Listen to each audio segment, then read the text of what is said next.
پھر اسی طرح نماز کے لیے آپ ایک ٹارگٹ اس رمضان میں رکھ سکتے ہیں، یا آپ یہ رکھ لیں کہ زیادہ نوافل پڑھنے، یا یہ رکھ لیں کہ خاص خشوع و خضوع کا، یا یہ کہ اول وقت، یعنی کوئی ایک ٹارگٹ اپنا رکھ لیں کہ میں اس رمضان میں اول وقت نماز پڑھوں گی، ساری نمازیں اول وقت. اور اس طرح آپ کو کیسے پورا ہوگا؟ الحمدللہ عام دنوں میں فجر آپ کے لیے اول وقت پڑھنا مشکل ہوتی ہے، اٹھتے اٹھتے کچھ دیر ہو جاتی ہے، لیکن رمضان میں تو آپ اٹھے ہوئے ہی ہوں گے. یہ نہیں کہ آپ سحری کے بعد جو لوگ خود کام کرتے ہیں گھر کا، تو وہ کیا کرنا شروع کر دیں، برتن دھونا شروع کر دیں، کچن صاف کرنا شروع کر دیں، اس کو فرش دھونا شروع کر دیں، اور سارے کام کرتے کرتے سویر کر دیں، اور جب تھوڑی دیر رہ جائے سورج نکلنے کو تو جلدی جلدی نماز پڑھ لیں. یہ نہیں کرنا. ٹھیک ہے، سب کچھ وہیں لگا رہے، آپ آئیں اچھی طرح مسواک وغیرہ کریں اور طویل نماز پڑھیں، کیونکہ فجر کی نماز جو ہے آپ صلی اللہ علیہ وسلم کی سب نمازوں سے زیادہ طویل ہوتی تھی.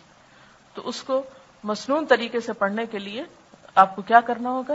آپ اندھیرے میں شروع کرتے تھے اور تھوڑی تھوڑی روشنی ہو جاتی تھی جب ختم کرتے تھے.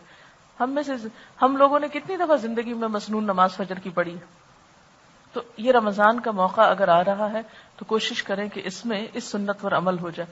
تو ساری نمازوں کو اول وقت میں، یعنی یہ جو عبادات ہے رمضان میں، ذاتی عبادات، اس میں روزے کو حقیقی روزہ، نماز کو اول وقت کی نماز اور خشوع و خضوع، پھر اسی طرح نوافل میں جو جو چیزیں آپ کر سکتے ہوں،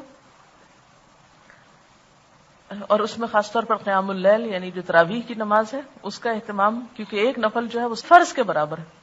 عام دنوں میں فرضوں میں کوئی کمی کوتاہی ہوئی تو انشاءاللہ تعالیٰ وہ اس کی کمی کو پورا کرنے کا سبب بنے گا. اس لیے تراویح کو بہت شوق کے ساتھ، کیونکہ اس میں مغفرت کا وعدہ بھی ہے کہ جو رمضان میں قیام شوق و ذوق کے ساتھ کرے گا وہ اس کے گناہ معاف کر دیے جائیں گے.